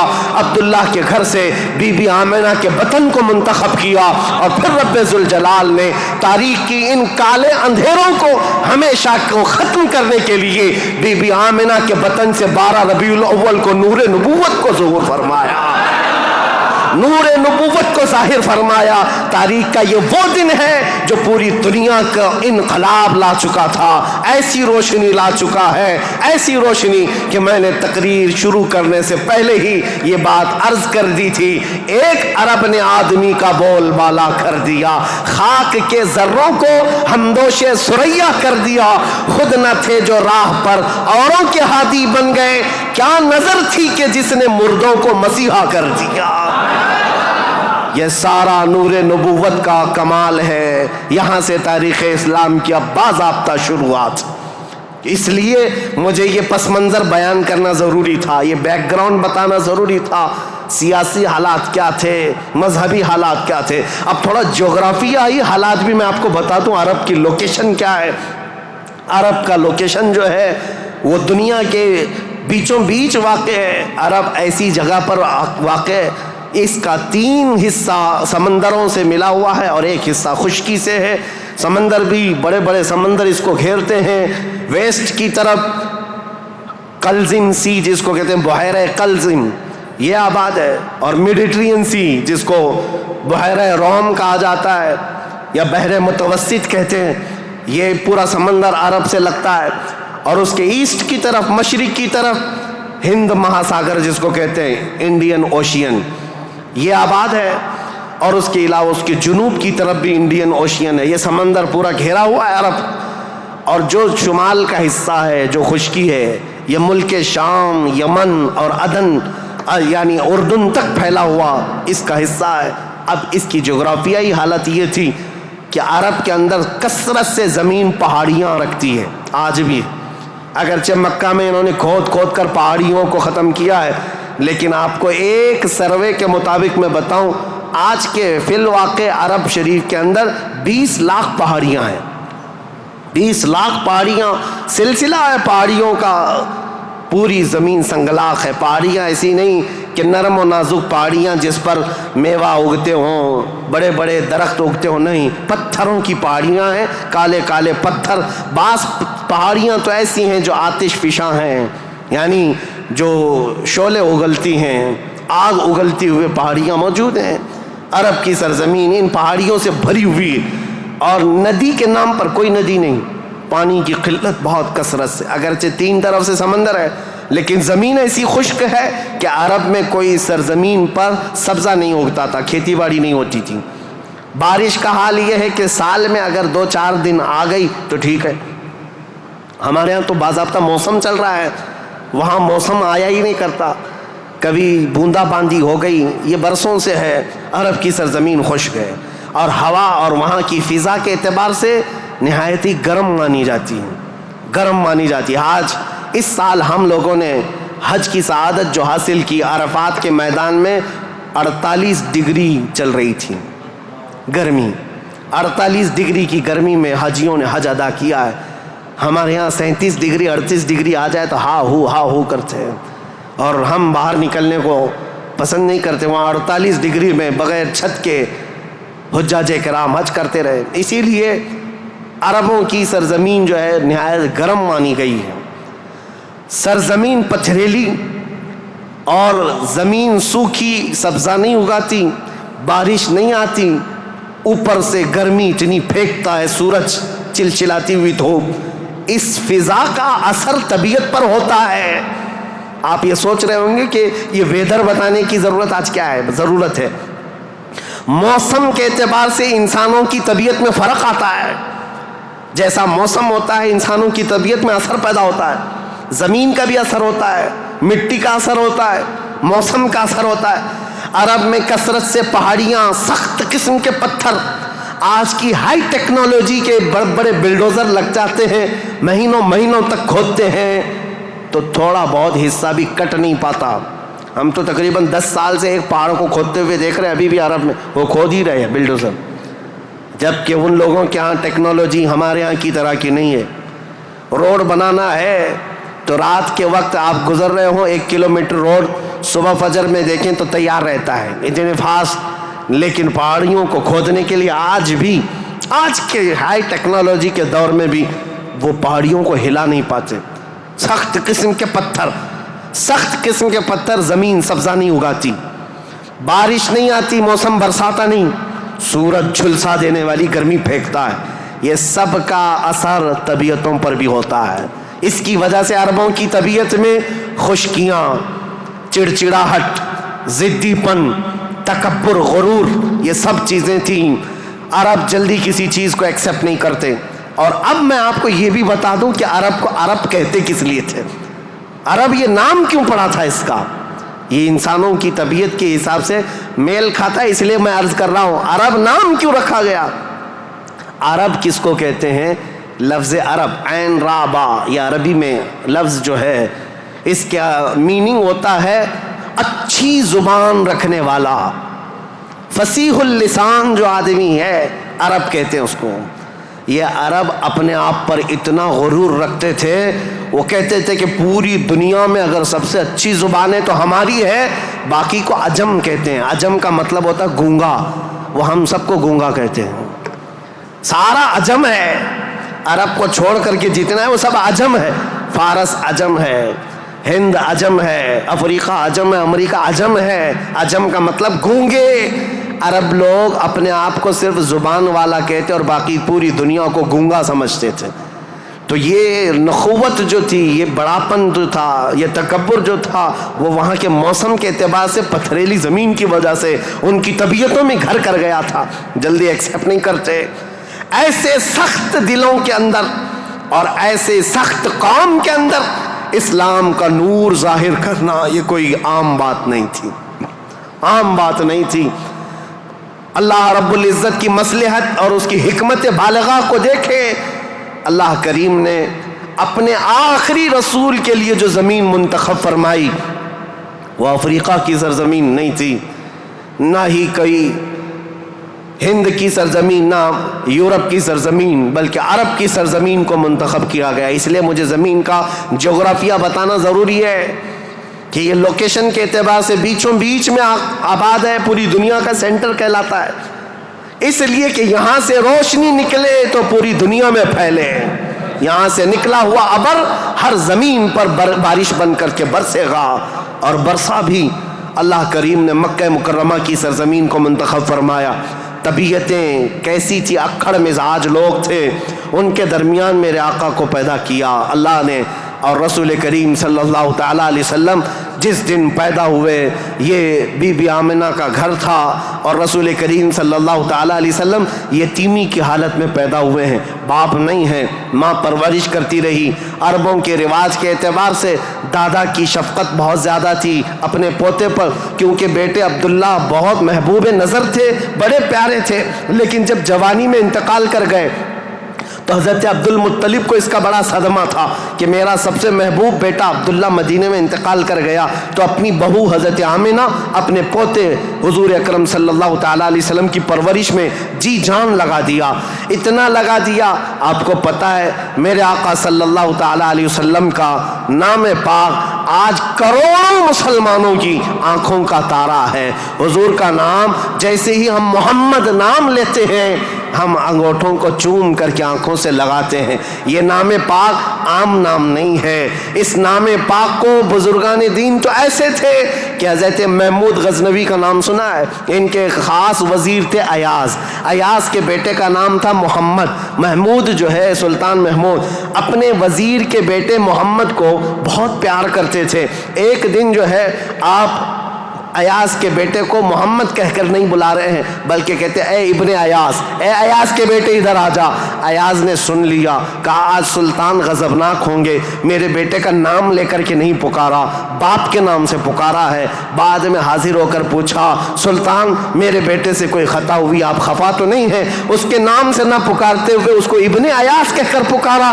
سلطان محمود نے کہا ایاز ایسی بات نہیں، خفا نہیں، بلکہ میں وضو کی حالت میں نہیں تھا، اس لیے تیرے بیٹے کا نام محمد ہے، میں بغیر وضو کے کبھی اس کا نام بھی نہیں پکارتا۔ اور علامہ عبد الرحمن جامی فرماتے ہیں ہزار بار بشویم دہن ز مشک و گلاب ہنوز نامے تو گفتن کمال بے ادبیس۔ یا رسول اللہ ہزار بار میں اپنے منہ کو گلاب کے پانی سے، مشک و عنبر کے پانی سے دھو لوں، اس کے بعد بھی آپ کا نام پکارنا میں بے ادبی سمجھتا ہوں۔ یہ علامہ عبد الرحمن جامی۔ میں بات کیوں کہہ رہا ہوں حضور کے نام کی؟ یہ محمد نام کسی اور نے نہیں، حضرت عبد المطلب نے رکھا تھا۔ آپ کے دادا، آپ کے جد امجد جیسے ہی حضور کی پیدائش ہوئی تھی گھر دوڑے دوڑے آئے تھے بی بی آمنہ کے، اور فوراً اٹھا کر کے گودی میں لے لیا اور خانہ کعبہ کے پاس آئے اور خانہ کعبہ کے سامنے ہاتھ پھیلاتے ہوئے اللہ کی بارگاہ میں عرض کرنے لگے اللہم ھذا ابنی سمیتہ محمدا، اے اللہ دیکھ یہ میرا بیٹا ہے اور میں نے اس کا نام محمد رکھا ہے۔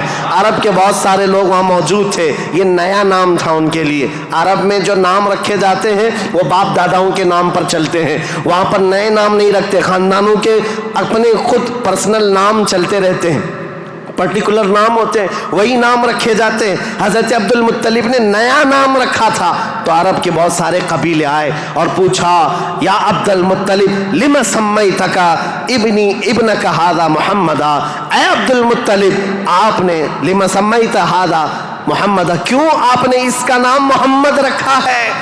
تو حضرت عبد المطلب مسکرائے اور کہا تمہیں پتہ ہے محمد کا نام کا مطلب کیا ہے، محمد کے میننگ کیا ہے؟ کہا محمد کہتے کسے ہیں؟ محمد اس کو کہتے ہیں جس کی سارے لوگ تعریف کریں، سب سے زیادہ جس کی تعریف کی جائے اس کو محمد کہا جاتا ہے۔ حضرت عبد المطلب نے کہا میں نے اپنے اس بیٹے کا نام محمد اس لیے رکھا ہے کہ جب بھی کوئی نام لے تو نہ چاہتے ہوئے بھی میرے بیٹے کی تعریف ہو ہی جائے۔ آج میرے آقا کی شان میں کسی کو گستاخی کرنا بھی ہو، میرے آقا کا نام محمد لیتا ہے تو پہلے حضور کی تعریف کر ہی رہتا ہے، وہ کر کے ہی رہتا ہے۔ عزیزان گرامی وقار، حضور اکرم صلی اللہ تعالیٰ علیہ وسلم کو حضرت عبد المطلب نے بڑی شفقت دی۔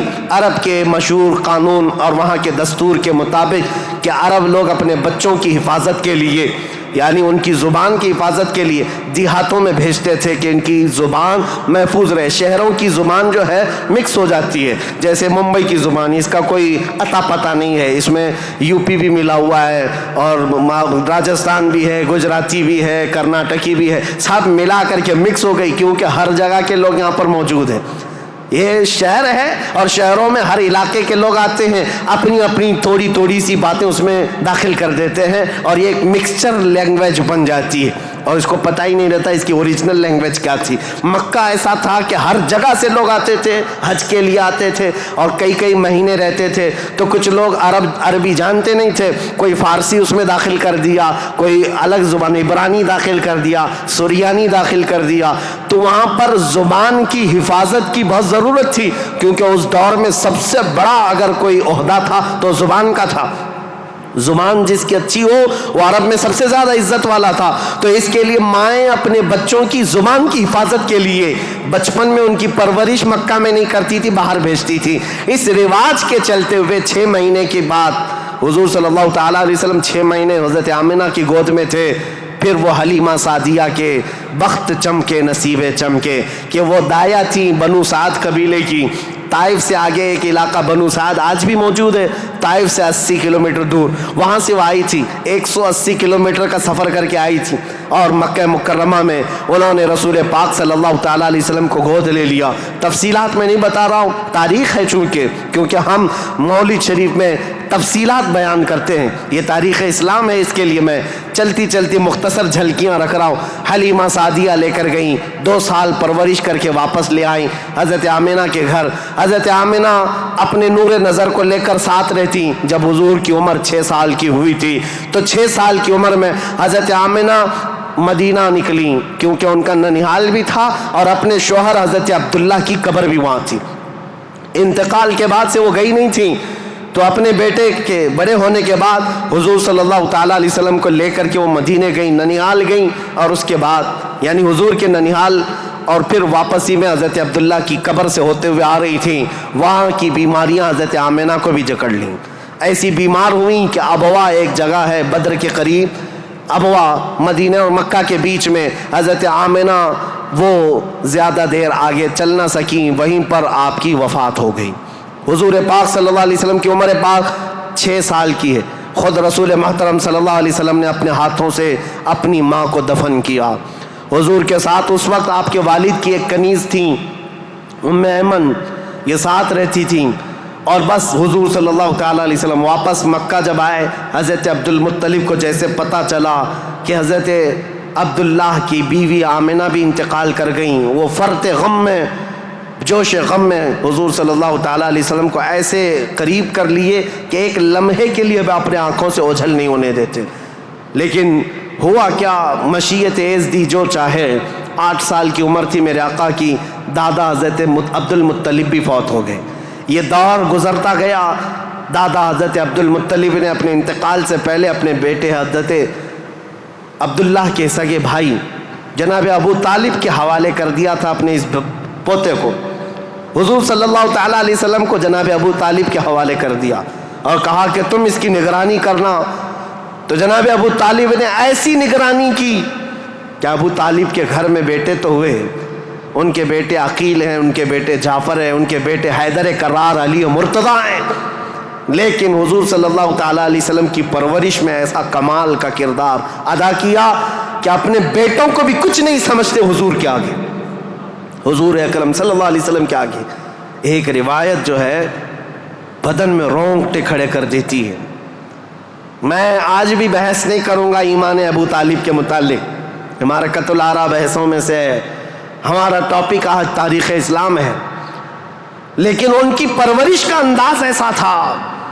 صرف ایک بات اگر میں بتا دوں، شعب ابی طالب میں جب 3 سال تک مکہ والوں نے حضور صلی اللہ علیہ وسلم کا بائیکاٹ کیا تھا، سوشل بائیکاٹ، کبھی بھی حملہ ہونے کا اندیشہ رہتا تھا کہ لوگ آ کر کے حضور کو قتل نہ کر دیں۔ رات کے وقت کیونکہ عرب اتنے دشمن تھے رسول پاک صلی اللہ علیہ وسلم کے اعلان نبوت کی بات کر رہا ہوں، یہ روایت بیچ میں عرض کر رہا ہوں۔ جناب ابو طالب رات کے وقت جب حضور سو جاتے تھے تو ان کو اٹھا کر کے دوسری جگہ سلاتے اور حضور صلی اللہ علیہ وسلم کی جو جگہ خاص تھی، حضور کی جو چادر تھی، اس جگہ اپنے بیٹے کو سلا دیتے تھے، اور یہ کہتے ہماری نیند کے وقت میں اگر کوئی دشمن آ کر حملہ بھی کرے تو محمد پر حملہ نہ ہو، میرے بیٹے پہ حملہ ہو۔ یہ کمال کی شفقت کے ساتھ انہوں نے پرورش کی ہے رسول اللہ صلی اللہ علیہ وسلم۔ جب آپ کی عمر پاک 12 سال کی تھی حضور اکرم صلی اللہ علیہ وسلم کی، جناب ابو طالب کے ساتھ آپ تجارت کے لیے نکلے ملک شام، کیونکہ خاندانی مشغلہ تھا تجارت، ابو طالب ساتھ میں لے کر کے گئے. یہ وہ ٹرننگ پوائنٹ ہے تاریخ کا کہ بیچ راستے میں ایک بحیرہ راہب، ایک عیسائی پادری تھا، جہاں پر یہ قافلہ رکا تھا. بحیرہ راہب نے دیکھ کر کے ہی کہا ہذا سید المرسلین، یہ رسولوں کا سردار آیا ہے. عیسائیوں نے پوچھا تمہیں کیسے پتا؟ کہا میں نے ان کو دیکھا، یہ 12 سال کی عمر کے جب یہ آ رہے تھے رات کے وقت پہاڑوں کے اوپر سے اتر رہے تھے، میں نے دیکھا کہ سارے پہاڑ سارے جتنے بھی درخت ہیں وہ اس 12 سالہ لڑکے کے لیے سجدے میں گرے ہوئے ہیں. اور میں نے دیکھا کہ دن میں یہ جب چلتے ہیں تو سورج کی روشنی ان پر نہیں پڑتی، بادل کا ایک سایہ ان کے اوپر سایہ بنائے ہوئے چلتا ہے، بادل کا ایک ٹکڑا سایہ بنائے ہوئے چلتا ہے. یہ بحیرہ راہب نے ابو طالب کو بلا کر پوچھا یہ کون ہے؟ کہا میرا بھتیجا ہے. کہا میری ایک بات سن لو، اچھا ہوگا کہ تم ان کو ملک شام مت لے جانا، وہاں یہودی ہیں، وہ ان کے قتل کے در پہ ہو جائیں گے، کیونکہ وہ اس انتظار میں ہیں کہ آخری نبی ان کے خاندان میں پیدا ہوگا. یہ تو تمہارے خاندان کا نصیبہ ہے، اگر تم لے جاؤ گے تو یہودی قتل کر ڈالیں گے، تم یہیں سے ان کو واپس مکہ لے جاؤ. جناب ابو طالب گھبرا گئے، ڈر گئے. کہا کہ میں اپنے اس بھتیجے کو ملک شام نہیں لے جاؤں گا. بیچ راستے سے ہی رسول پاک صلی اللہ تعالیٰ علیہ وسلم کو لے کر وہ مکہ واپس آئے. یہ وہ بشارت تھی، 40 سال کے بعد حضور نے اپنی نبوت کا اعلان فرمایا، لیکن خبریں تو 12 سال سے ہی مشہور ہو چکی تھیں، خبریں ہو چکی تھیں. بحیرہ راہب نے یہ کہا. اس کے بعد حضور پاک صلی اللہ تعالیٰ علیہ وسلم تجارت کو اپناتے رہے. جب آپ کی عمر پاک 25 سال کی تھی تو مکہ مکرمہ کی ایک معزز خاتون، بڑی مالدار خاتون تھی حضرت خدیجہ، جن کے 2 شوہروں کا انتقال ہو چکا تھا. اب وہ کسی سے شادی کرنے کے موڈ میں کبھی نہیں تھیں، لیکن وہ بڑی مالدار تھیں. انہوں نے اپنا مال تجارت کسی کو دے کر کے انویسٹ کروا کر کے تجارت کرواتی تھیں. جب ان کو پتہ چلا محمد صلی اللہ علیہ وسلم بڑے امانت دار ہیں، بڑے ہی دیانت دار ہیں، تو اپنا مال ان کو دیا اور کہا کہ تم تجارت کرو اور نفع کما کر کے لے آؤ. رسول پاک صلی اللہ علیہ وسلم ان کا مال تجارت لے کر ملک شام گئے اور اتنا نفع ہوا اس مال میں. واپس جب آ رہے تھے تو حضرت خدیجہ کا ایک غلام میسرہ تھا. حضرت خدیجہ نے کہا تھا میسرہ تم ہمیشہ محمد پر نظر رکھنا، دیکھتے رہنا یہ کیسی کیسی تجارت کرتے ہیں، کتنا نفع کرتے ہیں. اسی لیے نہیں کہ خرد برد ہوگا، اس لیے کہ مدد کے طور پر. جب یہ قافلہ واپس مکہ آ رہا تھا، اب پھر ٹرننگ پوائنٹ ہے یہاں پر. حضرت خدیجہ اپنے گھر کے بالا خانے پر بیٹھ کر کے اپنا نفع شدہ قافلہ جو مکہ میں داخل ہو رہا ہے اس کو دیکھنے کے لیے بیٹھی ہوئی تھی. بڑا گھر تھا، بڑا محل تھا. جب وہ اوپر سے نظارہ کر رہی تھی، وہیں سے دیکھ کر کے وہ گرویدہ ہو گئی کہ اتنی دور سے دیکھ رہی تھی، قافلہ صاف نظر نہیں آ رہا تھا لیکن چہرہ محمد سب سے زیادہ چمکتا ہوا نظر آ رہا ہے. حضرت خدیجہ کہتی ہے میں نے چاند کو بھی اتنا تیزی سے چمکتے نہیں دیکھا جس طرح ملک شام سے یہ لوٹتا ہوا قافلہ محمد کا چمکتا ہوا چہرہ لے کر آ رہا تھا. حضرت خدیجہ کہتی ہیں عجیب حالت تھی، قافلہ تو تجارت کر کے آ رہا ہے لیکن میں نے دیکھا اس قافلے کے اوپر جو دھوپ کا وقت ہے اس وقت آسمان کا ایک ٹکڑا، بادل کا ایک ٹکڑا سایہ بن کر کے چلتا ہوا آ رہا ہے. جس طرف محمد جا رہا ہے اس طرف وہ ٹکڑا بھی چلتا جا رہا ہے. آگے پیچھے نہ جانے کون سی مخلوق چل رہی تھی. حضرت خدیجہ کا دل یہیں سے بے قرار ہوا. ملک شام سے تجارت کر کے واپس آنے کے بعد، جبکہ حضرت خدیجہ کی 2 شادیاں آلریڈی ہو چکی تھی، انتقال ہو چکے ان کے شوہروں کے، 40 سال کی عمر ہو چکی تھی، شادی کرنے کا کوئی خیال نہیں تھا. لیکن حضور پاک کے چہرے پاک کو دیکھنے کے بعد، ان کی خصوصیات دیکھنے کے بعد، نفع لیتے ہی آپ نے پیغام بھیج دیا محمد صلی اللہ تعالیٰ علیہ وسلم سے. کہا کیا آپ مجھ سے نکاح کرنا چاہیں؟ وہ روح محمد صلی اللہ تعالیٰ علیہ وسلم کی گرویدہ خاتون، ان کا پیغام پہنچتے ہی رسول پاک صلی اللہ تعالیٰ علیہ وسلم نے خود سے قبول نہیں کیا، اپنے چچاؤں اور پھوپھیوں کے درمیان اس مسئلے کو رکھا. جناب ابو طالب تھے، سارے پھوپھیاں اور چچا بیٹھے، ان کے سامنے رکھا کہ حضرت خدیجہ کے پیغام نکاح آیا ہوا ہے. سارے لوگوں نے کہا تمہیں پتا ہے خدیجہ پورے مکہ میں طاہرہ کے نام سے جانی جاتی ہیں، سب سے پاکیزہ خاتون۔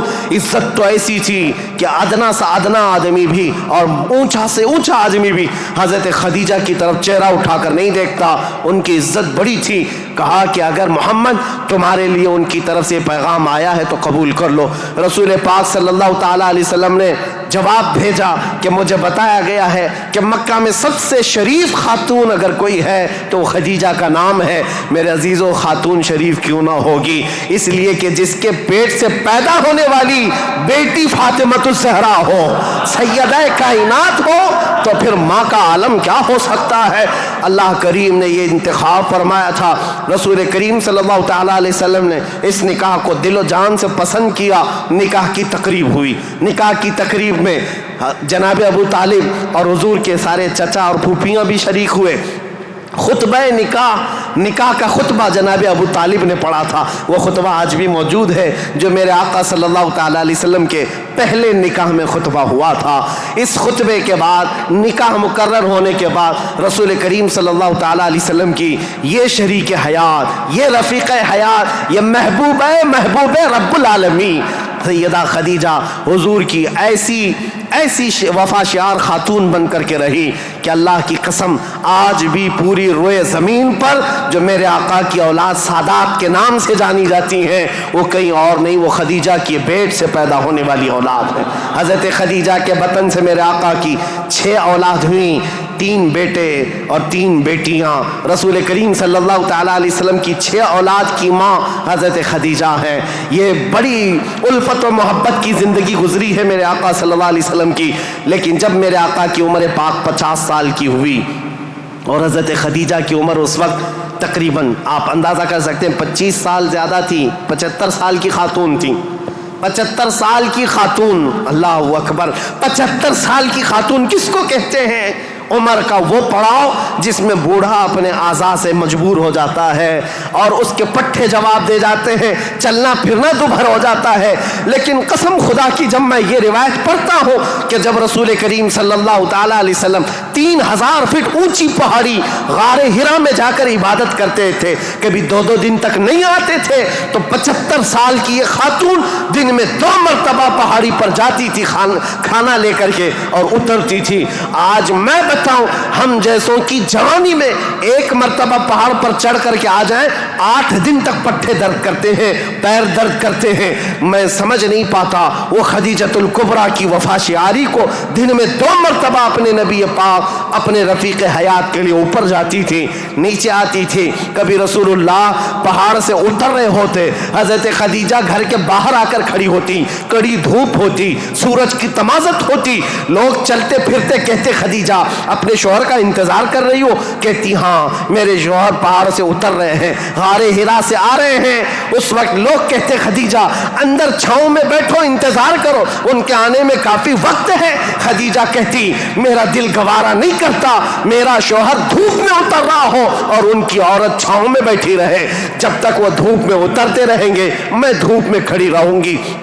یہ وفا شعاری ایسی تھی، آپ کو پتہ ہے سب سے پہلی وہی قرآن کی جو غار ہرا میں آئی ہے، جبرائیل امین لے کر کے آئے ہیں۔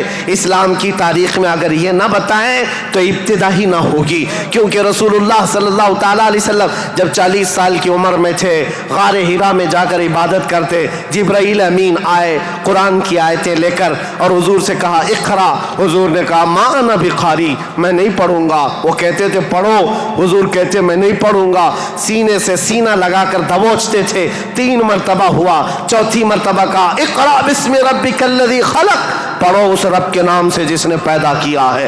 رسول محترم صلی اللہ تعالیٰ علیہ وسلم نے پڑھنا شروع کیا اور پھر آیتیں سب سے پہلے جو آئی ہیں، اسلام کی ابتدا نور الہی کا ظہور ہے، نور الہی کا نزول ہے، اللہ کا کلام اتر رہا ہے پہاڑ پر، پہاڑ کی چوٹیوں پر، جس کو آج بھی جبل نور کہا جاتا ہے، نور کی پہاڑی، جہاں نور اترا، نور کا پہاڑ ہے، اور کس پر اترا؟ جس پر اترا وہ نور علی نور ہے۔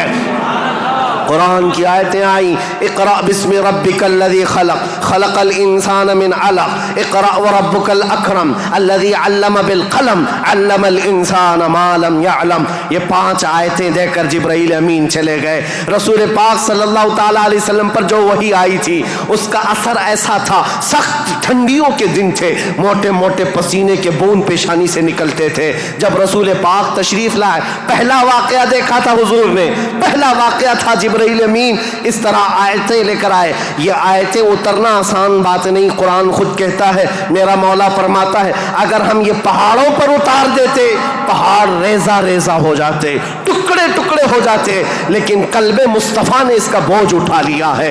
رسول اللہ کے دل نے اس امانت کو اٹھایا تھا، لیکن چل کر کے دنیا کا وہ پہلا انسان، دنیا کی وہ پہلی شخصیت ہے جس کو قرآن سنایا میرے آقا نے، وہ کوئی اور نہیں، ام المومنین سیدہ خدیجۃ الکبریٰ ہے. آئے رسول پاک صلی اللہ تعالیٰ علیہ وسلم، گھر آتے ہی فرمایا میرے پاس ایک فرشتہ آیا، سینے سے سینے لگایا اور اس نے یہ آیتیں اللہ کی طرف سے سنائی، مجھے کمبل اڑاؤ، زمیلونی زمیلونی، بار بار کہتے مجھے کمبل اڑاؤ، سخت ٹھنڈیاں لگ رہی ہیں. سیدہ خدیجۃ الکبریٰ کی باتیں یاد رکھو، تاریخ میں آج بھی لکھی ہوئی ہیں. ڈھارس بندھانے والی، تسلی دینے والی، حوصلہ دینے والی خاتون ہو تو زندگی کمال کی ہے. عزیزان گرامی کہتی ہیں اے محمد عربی صلی اللہ تعالیٰ علیہ وسلم، اے اللہ کے رسول، آپ یتیموں کا بوجھ اٹھاتے ہیں، آپ بیواؤں کی مدد کرتے ہیں، آپ کمزوروں کا ہاتھ پکڑتے ہیں، آپ کے ساتھ کبھی برا ہو ہی نہیں سکتا. یہ جو اترا ہے وہ آپ کی بھلائی کے لیے ہے. ان قریب آپ دیکھیں گے زمین و آسمان کی ساری چیزیں اللہ تعالیٰ آپ کے لیے مسخر فرما دے گا. یہ خدیجۃ الکبریٰ رضی اللہ تعالیٰ عنہ کی حوصلہ افزائیاں تھی. یہاں سے میرے آقا صلی اللہ تعالیٰ علیہ وسلم پھر مکہ تشریف لائے، اور آپ کو پتہ ہے سب سے پہلے مکہ مکرمہ میں اب تاریخ اسلام کی شروعات ہے. تاریخ اسلام کی شروعات ہے. اسلام کی تاریخ سے پہلے میں نے اتنا بیک گراؤنڈ بتا دیا، تاریخ بتا دی، حالات بتا دیے، سیاسی حالات، مذہبی حالات، اخلاقی حالات. اب جو شروعات ہوئی وہ کہاں سے؟ غار حرا سے شروعات ہوئی. اور اس کے بعد سب سے پہلے گھر آئے میرے آقا، اور سب سے پہلا مسلمان جو اسلام میں داخل ہوتا ہے وہ کوئی اور نہیں، ام المومنین خدیجۃ الکبریٰ. گھر والی سب سے پہلے اسلام میں داخل ہوئی ہیں. روایتوں کی تطبیق کے اعتبار سے الگ الگ مفسرین محدثین نے بیان کیے. سب سے پہلے اسلام لانے والوں میں صدیق اکبر بھی ہیں، مولا کائنات بھی ہیں، اور حضرت خدیجہ بھی ہیں، حضرت زید بھی ہیں، حضرت بلال بھی ہیں. سب کی کیٹیگری کے حساب سے ان کو اول درجے میں رکھا گیا. عورتوں میں سب سے پہلے حضرت خدیجہ، بچوں میں مولا کائنات. بہرحال سب سے پہلا جو اسلام شروع ہو رہا ہے وہ حضرت خدیجہ خود کے گھر سے رسول اللہ نے شروع فرمایا، اور اس کے بعد پھر مکہ والوں کو جمع فرمایا. مکہ کے سارے لوگ حضور کی بڑی عزت کرتے تھے، لوگ اپنی امانتیں حضور کے پاس رکھتے. آپ کا لقب تھا امین اور صادق. لوگ آپ کو امین کہہ کر پکارتے یا صادق کہہ کر پکارتے. اپنے مشوروں میں حضور کو دیکھتے تھے تو خوشیوں سے پھولے نہیں سماتے تھے. وہ کہتے کہ اگر محمد کسی مجلس میں بیٹھ جائے تو اللہ کی رحمت ہی رحمت ہے. اس وقت بھی عرب حضور صلی اللہ علیہ وسلم کا بڑا احترام کرتے، بڑی عزت کرتے. اس دن حضور نے جیسی دعوت دی پورا مکہ ٹوٹ پڑا، سب آ گئے. حضور نے سب سے پہلے ان سے سوال کیا، اے مکہ والو، اگر میں یہ کہوں اس پہاڑ کے پیچھے ایک فوج ہے جو تم پر حملہ کرنا چاہتی ہے تو تم کیا کہو گے اس بات پر؟ سارے لوگوں نے ایک آواز میں جواب دیا، اے محمد، آج تک آپ نے کبھی جھوٹ نہیں کہا ہے. اگر آپ یہ کہیں گے تو ہم صرف یقین ہی نہیں کریں گے بلکہ ہم تو اس فوج سے لڑنے کی تیاری بھی کریں گے. اتنا ہمیں یقین ہے آپ کی بات پر کہ ہم اس فوج سے لڑنے کی بھی تیاری کریں گے جس کے بارے میں آپ کہہ رہے ہیں پہاڑ کے پیچھے فوج ہے. رسول کریم صلی اللہ تعالیٰ علیہ وسلم نے فرمایا، تم جب میرے بارے میں اتنا یقین کا اعتقاد رکھتے ہو تو سنو، اب میں یہ نہیں کہنا چاہ رہا کہ اس پہاڑ کے پیچھے فوج ہے جو تم پر حملہ کرنا چاہتی ہے، بلکہ اب میں یہ کہتا ہوں، سنو غور سے، کہ میں اللہ کا نبی ہوں، آخری رسول ہوں، اور دین اسلام لے کر کے آیا ہوں. اللہ ایک ہے، اللہ کے علاوہ کسی کی عبادت نہیں کی جائے گی. کوئی خدا نہیں ہے سوائے اللہ کے۔ یہ پہلا جبل ابو قبیس کے قریب فاران کی چوٹیاں پہاڑی کے پاس میرے آقا نے صفا مروہ کے دامن میں مکہ والوں کو جمع کیا تھا۔ پہلی آواز میرے آقا کی زبان سے گونجی تھی، لا الہ الا اللہ محمد رسول اللہ۔ اب لوگوں کو دیکھنے کا وقت تھا۔ ظاہر سی بات ہے، میں نے عرب کی طبیعت پہلے سے بتائی، اکھڑ مزاج، سخت مزاج، نخوت بھرا ہوا، کبر تکبر بھرا ہوا۔ کب وہ ایکسپٹ کرتے؟ سارے لوگ ایک دوسرے کا منہ دیکھنے لگے۔ کہا کیا ہم حبل کو جو کعبے کے اوپر بیٹھا ہوا خدا ہے اس کو اتار دیں گے؟ صفا مروہ پر جو ہمارے خدا ہیں ان کو چھوڑ دیں گے؟ خانہ کعبہ کے اندر دروازے کے اندر جو خدا ہے ان کو چھوڑ دیں گے؟ چاہے زمزم پر جو خدا بیٹھا ہے اس کو چھوڑ دیں گے؟ سب کی چھ میں گوئیاں شروع ہو گئی، بغلیں جھانکنے لگے۔ اور اسی اثنا میں غصے میں آ کر آپ کا سگا چچا ابو لہب کھڑا ہوا، کہا تبن لک یا محمد لہذا جمعتا، اے محمد کیا اس لیے تم نے ہم کو جمع کیا؟ برا ہو تمہارا، تمہارے ہاتھ ٹوٹ جائیں۔ یہ پہلا جملہ تھا جو ناز قلب مصطفیٰ کریم صلی اللہ تعالیٰ علیہ وسلم کے نازنین قلب پر اترا۔ اس وقت تک کسی نے برا جملہ آپ کے لیے استعمال نہیں کیا تھا۔ پہلا برا جملہ استعمال کرنے والا ابو لہب تھا۔ نبی کریم صلی اللہ تعالیٰ علیہ وسلم کے خاطر پر، آپ کے قلب اقدس پر بوجھ گزرا، بار ہوا، تکلیف ہوئی۔ اللہ تعالیٰ نے پھر آیتیں اتاری، تبت یدا ابی لہب وتب، اے رسول آپ کے نہیں ابو لہب کے ہاتھ ٹوٹ جائیں، اس کا مال اسے کوئی فائدہ نہ دے۔ اللہ کریم دفاع کرتا رہا، ڈیفنس کرتا رہا۔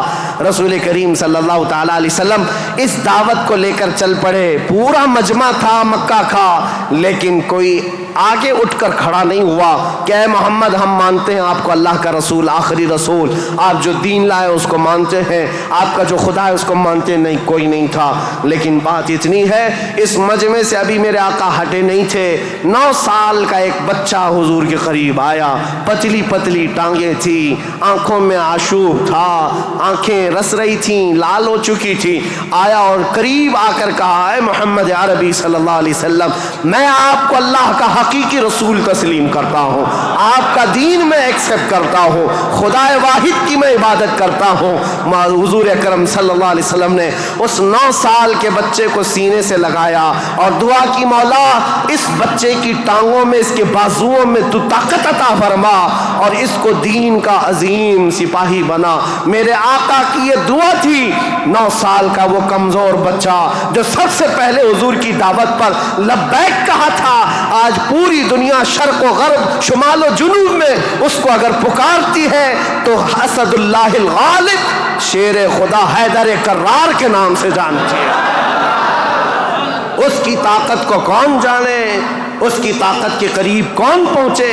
لا فتح الا علی، لا سیف الا ذوالفقار۔ اس حیدر کرار کو جو طاقت و قوت تھی، جو خیبر شکن ہے، پھاٹک کو اکھاڑ کر پھینک دینے والا، مرحب کے لوہے والے لباس پر تلوار کی ایک ضرب لگا دے تو اس کے سر سے لے کر سینے تک ٹکڑے کر دینے والی تلوار رکھنے والا، یہ طاقت کہیں اور سے نہیں، یہ دعائے مصطفیٰ سے ملی ہوئی ہے۔ میرے آقا صلی اللہ تعالیٰ علیہ وسلم کی اسلام کی تبلیغ کی شروعات یہاں سے ہوئی۔ اب اس کے بعد مکہ مکرمہ کے جو حالات تھے، سیرت مصطفیٰ کے بیان میں آپ نے تقریباً سن لیا ہے۔ تقریباً 13 سال میرے آقا نے مکہ مکرمہ میں تبلیغ فرمائی، مشقتیں اٹھائی، مصیبتیں برداشت کی، کئی صحابہ کی یہاں پر شہادتیں ہوئی۔ یہاں پر حضرت سمیہ کا قتل ہوا ہے، حضرت عمار بن یاسر کو یہاں پر مارا گیا، حضرت یاسر کو جلایا گیا، اور یہاں پر حضرت خبیب بن عدی، حضرت زید بن دسنا، حضرت خباب بن عرت، ان کے مسلے کیے گئے تھے، کان کاٹے گئے، ناک کاٹے گئے، ان کی زبانیں کاٹی گئی، ان کے ہاتھ پیر کاٹے گئے اور ان کو پھانسی پر چڑھایا گیا۔ یہ ساری تکلیفیں میرے آقا نے برداشت فرمائیں۔ 13 سال تک بلال حبشی کو تو پیروں میں رسی ڈال کر کے مکہ والے کھینچتے تھے، بدماش لڑکے پورے مکہ کی گلیوں میں گھماتے۔ ان کا آقا جو امیہ تھا وہ آپ کے سینے پر گرم سل رکھتا، گرم ریت پر آپ کو سلایا جاتا۔ آج کی زمین پر آج بھی آپ مکہ میں جائیں، دوپہر کے وقت ایک منٹ آپ بغیر چپل کے کھڑے ہو کر کے دکھا دیں، اللہ کی پناہ آپ کے پیروں میں چھالے نہ آئیں تو بات کرنا، آپ کے پیروں میں آبلے نہ پڑ جائیں تو مجھ سے کہنا، لیکن وہ بلال حبشی کو پورا دن گرم ریت پر سلایا جاتا ہے. پیٹ گل گئی تھی اور ان کے پیٹ سے گوشت نکل کر کے چربی میں تبدیل ہو گیا, چربی نکل گئی تھی, ریڑھ کی ہڈی دکھتی تھی. یہ حضرت بلال کے ساتھ ہوئے. یہ باتیں اس لیے میں عرض کر رہا ہوں, ان ظالموں کو آج صرف حضور کی جنگیں نظر آتی ہیں. حضور پاک کے ساتھ مکہ والوں نے جو دہشت گردی کی تھی, جو آتنک مچایا تھا, وہ کیوں نہیں بیان کرتے؟ 13 سال تک تلوار نہیں اٹھائی, نہ تلوار اٹھانے کا حکم دیا. 13 سال برداشت کیے, سوشل بائیکاٹ بھی برداشت کیا, حضور نے پتے کھائے, چمڑے ابال کر کھائے, سب برداشت کیا. پھر ہجرت بھی کیا, اپنا وطن بھی چھوڑا. اب مدینہ طیبہ تشریف لے گئے. اب یہاں سے اسلامی حکومت کی اسٹیبلشمنٹ ہوتی ہے, بنیاد رکھی جاتی ہے. اور میرے دین کی بنیاد جہاں رکھی گئی وہ بہت بڑا کروڑوں کا بنایا ہوا پارلیمنٹ نہیں تھا, وہ کھجور کے چھالوں سے, کھجور کے پھڑ سے بنایا ہوا چھپر کا ایک چھوٹا سا گھرانہ جس کو مسجد نبوی کہا جاتا ہے. یہ مسلمانوں کا مرکز تھا, یہ پارلیمنٹ تھا میرے آقا کے. یہاں سے اسلام کی حکومت کا آغاز ہوتا ہے, یعنی اسٹیبلشمنٹ جو ہوئی. اب یہاں سے رسول اللہ صلی اللہ علیہ وسلم نے باضابطہ بادشاہوں کو اسلام کی تبلیغ دی. لوگ جوق در جوق اسلام لاتے رہے, اور اس کے بعد اسلامی فتوحات بھی ہوئیں, غزوات ہوئے, جنگیں ہوئیں. نبی کریم صلی اللہ تعالیٰ علیہ وسلم کا یہ جو مدنی دور ہے حضور کا, یہ بڑے سنہرے ابواب میں لکھا گیا. وہ ہجرت کا 8واں سال تھا. انشاءاللہ العزیز کل میں حضور اکرم صلی اللہ علیہ وسلم کے مدنی دور کے آخری حالات اور پھر حکومت کا جو اسٹیبلشمنٹ ہے اور اس کے بعد خلافت کا آغاز, جو خلافت کی تاریخ ہے, کیسے خلافت قائم ہوئی, کس طرح سے خلافت کے لیے معاملات آئے, انشاءاللہ تاریخ اسلام کی آگے کی اور بنیادیں آپ کے سامنے رکھیں گے. اور پھر میں آخر میں یہی کہوں گا, میرے آقا کا میں نے ذکر کیا ہے, ہماری ہمت اب جواب دے رہی ہے. پسینے آ گئے, تھک گئے ہیں, سن کر کے ہو سکتا ہے کوئی نہ تھکے, بول کر کے میں نہ تھکتا ہوں, لیکن بات طبیعتوں کی تقاضے کی ہے. حضور کا ذکر ایسا ہے, میرے آقا کا ذکر ایسا ہے, جس پر کل میں نے جو شعر کہا تھا وہی آج کہتا ہوں. جو کچھ بیاں ہوا وہ آغاز باب تھا, یہ قصہ لطیف ابھی نا تمام ہے, لیکن رضا نے ختم سخن اس پہ کر دیا. خالق کا بندہ خلق کا آقا کہوں تجھے. وآخر دعوانا الحمدللہ رب العالمین. السلام علیکم.